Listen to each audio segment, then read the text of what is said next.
تو کیا ہوگا آخرت میں؟ پہلی بات تو دیکھیے، آخرت میں ہمارے اعمال کو تولا جائے گا.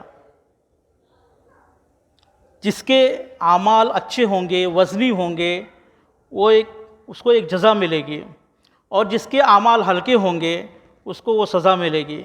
یہ یقین، اس بات کا یقین ہونا چاہیے. قرآن کی ایک دوسری آیت میں ہے کہ وَنَزَعَ الْمَوَازِينَ الْقِسْطِ لِيَوْمِ الْقِيَامَةِ فَلَا تُظْلَمُ نَفْسٌ شَيْئًا، یعنی قیامت کے دن ایک عدل کا نظام قائم کیا جائے گا. یعنی آخرت میں کیا ہوگا؟ ایک عدل کا نظام قائم کیا جائے گا، اور جو کچھ بھی ہم نے اس زندگی میں عمل کیا ہے اس کو تولا جائے گا. ایک میزان قائم، میزان یعنی ایک ترازو ہے اصل میں، لیکن وہ ایک عدل کا نظام قائم ہوگا. وہاں پر کسی پر بھی ذرہ برابر ظلم نہیں ہوگا. جو بھی بات ہم منہ سے نکالتے ہیں وہ بھی لکھ لی جاتی ہے، جو بھی عمل ہم کرتے ہیں اس کو لکھا جاتا ہے. ایک دوسرے کو سورے میں آپ دیکھیے، سورہ زلزال میں کیا آیا ہے؟ فَمَن يَعْمَلْ مِثْقَالَ ذَرَّةٍ خَيْرًا يَرَهُ. چھوٹی سی چھوٹی چیز بھی جو ہم کریں گے اس کو ہم دیکھ لیں گے. وَمَن يَعْمَلْ مِثْقَالَ ذَرَّةٍ شَرًّا يَرَهُ. جو بھی چھوٹی چھوٹی شر کی چیز یعنی بری چیز ہم کریں گے اس کو بھی ہم وہاں پر دیکھ لیں گے. یعنی قیامت کا ایسا منظر ہوگا، ایک آخرت کا ایسا منظر ہوگا کہ وہاں ہم سوچیں گے کہ جو کچھ میں دنیا میں کرتا تھا میرے سامنے ہے آج. جو بھی میں نے دنیا میں کیا ہے، بولا ہے، جتنی بھی ہم نے زندگی گزاری ہے وہ آنکھوں کے سامنے ہوگی، اور ایک انصاف کا نظام قائم کیا جائے گا، اور پھر ایک جزا اور سزا کا سلسلہ رہے گا. جزا ہوگی تو آرام کی عیش کی زندگی ہے، اور سزا ہو تو ہمیشہ کے لیے سزا ہے. یہ یقین، میں اس یقین کے اوپر بات کر رہا ہوں کہ یہ یقین اگر انسان کے اندر پیدا ہو جائے تو اس کی زندگی ایک الگ طریقے کی زندگی ہوگی. لیکن اگر آخرت پر یقین نہ ہوگا تو اس کی ایک زندگی الگ طریقے سے زندگی ہوگی. سورہ قاریہ میں یوم یکون الناس کالفراش المبثوث وتکون الجبال کالعہن المنفوش فاما من ثقلت موازینہ. جب تولا جائے گا، اعمال تولے جائیں گے، اعمال کا بدلہ دینے کا وقت ہوگا، تو جس کے بھی اعمال ترازو میں وزنی ہوں گے وہ کیا ہوگا؟ فَهُوَ عِيشَةٌ رَاضِيَةٌ. اس کی زندگی ایک الگ پسندیدہ زندگی وہ جیے گا. وہاں پر عیش یعنی زندگی. وَأَمَّا مَنْ خَفَّتْ مَوَازِينُهُ. اور جس کا پلہ ہلکا ہوگا، فَأُمُّهُ هَاوِيَةٌ. تو اس کا جو ٹھکانہ ہے ایک حاویہ ہوگی. حاویہ کیا ہے؟ پھر قرآن وہی کہہ رہا ہے کہ وَمَا أَدْرَاكَ مَا هِيَ. تم کو معلوم کیا ہے کہ کیا یہ ہے حاویہ کا مطلب کیا ہے؟ نار حامیہ، یعنی ایک دہکتی آگ ہوگی. تو کون دہکتی آگ میں ہمیشہ رہنا چاہے گا؟ ہر کوئی عیش و عشرت میں رہنا چاہے گا. دونوں کا کمپیریزن ہو رہا ہے یہاں. ایک طرف عیش عشرت کی زندگی اور ایک طرف آگ میں دہکتی زندگی. چھوٹی سی زندگی ہے ہماری یہ. یعنی قیامت کے دن ہم یہ کہیں گے کہ اگر پوچھے گا اللہ ہم سے کہ ہم کتنے دن دنیا میں رہے تو ہم کہیں گے کہ 1 دن یا 2 دن. ایسا ہوتا بھی ہے. اگر آپ مجھے پوچھیں گے کہ آج میرے 50 سال ہو رہے ہیں تو کتنی زندگی میں جیا ہوں، مجھے یاد بھی نہیں ہے. مجھے ایسا لگ رہا ہے کہ میں نے 1-2 دن زندگی جیا ہوں. تو قیامت کے دن بھی ویسے ہی ہوگا جیسے اصحاب کہف میں آپ نے دیکھا ہوگا.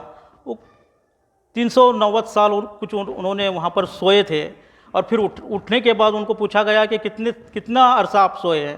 تو انہوں نے کہا کہ شاید صبح سوئے تھے شام ہو گئی، یا 1 دن زیادہ ہو گیا ہوگا. تو اتنی سی زندگی کا جو اجر ہوگا، اتنی سی زندگی کا جو صلہ ہوگا، وہ ہمیشہ کا عیش یا ہمیشہ کی آگ. تو یہ یقین اگر انسان کے اندر آ جائے تو آپ مجھے بتائیے کہ کس طرح وہ زندگی گزارے گا. یہی ایک صفت ہے متقین کی. تو ابھی دیکھیں ہم اس کو کنٹینیو کریں گے، اور ایک ہم اس کا جو 4-5 آیتیں ہیں جو متقین کی صفات ہے اس کا ایک نچوڑ نکالیں گے اور اس کو ختم کریں گے.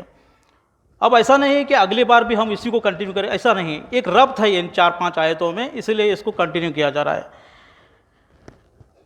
تو وَبِالْآخِرَةِ هُمْ يُوقِنُونَ، وہ آخرت پر یقین رکھتے ہیں۔ یقین دیکھیے بہت بڑی چیز ہے، ایمان سے بھی بڑی چیز ہے۔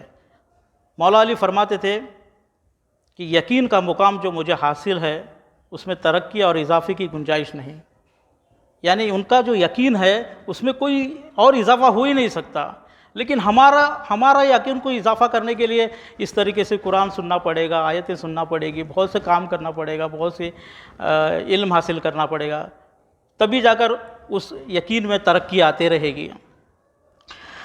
تو اب چلتے ہیں ہم اس چند آیتیں جو ہے اس کا خلاصہ کرتے ہیں، لیکن اس سے پہلے اگر انسان کو یقین کیسے آئے گا اس پر کچھ پوائنٹس میں نے لکھے ہیں، اس کو پڑھ کر پھر اس کا نچوڑ نکالیں گے۔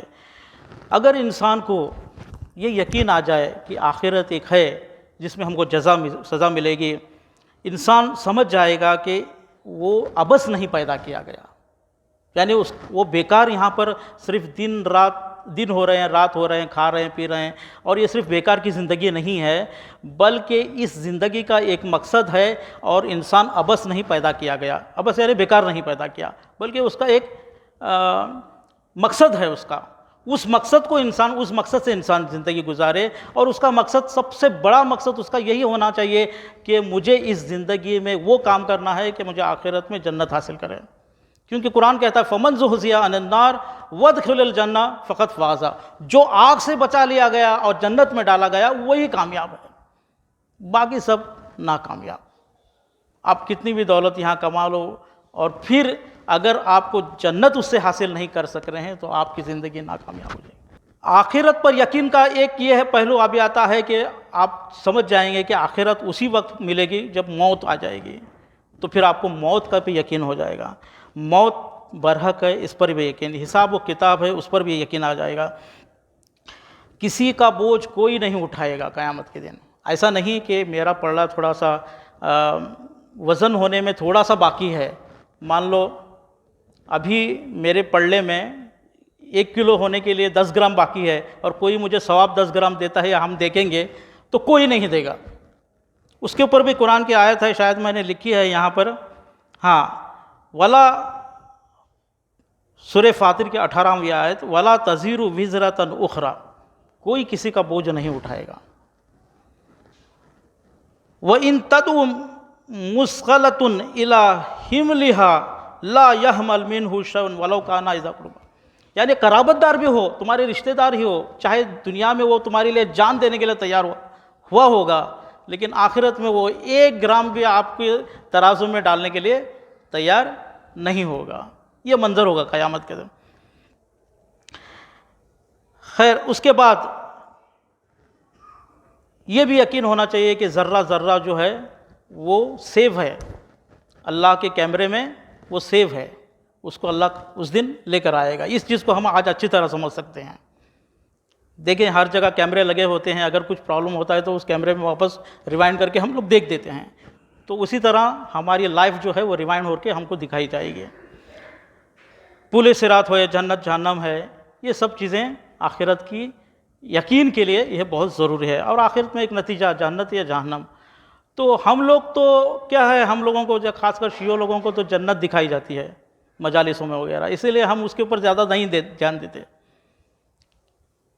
ایسا نہیں ہے، بلکہ مومن وہ ہے جو خوف اور جنت کے شوق میں اور جہنم کے خوف میں زندگی گزارتا ہے، انہی دونوں کے مابین زندگی گزارتا ہے، اس کے اندر دونوں چیز ہونا چاہیے۔ اگر ہمارے اندر سے جہنم کا خوف نکال دیا جا رہا ہے تو کہیں نہ کہیں پھر ہمارے اعمال غلط راستے پر بھی جا سکتے ہیں۔ تو ابھی ہماری یہ جو آیتیں ہیں، ایک ربط تھا وہ ختم ہوا ہے، تو یہاں پر میں واپس اس کو ایک نتیجہ آپ کے اوپر دے کر میں ختم کر رہا ہوں اپنی بات، شاید دیر ہوئی آج۔ بسم اللہ الرحمن الرحیم، یہاں سے شروع ہوا تھا، الف لام میم ذالک الکتاب لا ریب فیہ ھدی للمتقین، کہ یہ جو کتاب ہے ہدایت کرتے ہیں متقین کو۔ کون متقین؟ الذین یؤمنون بالغیب،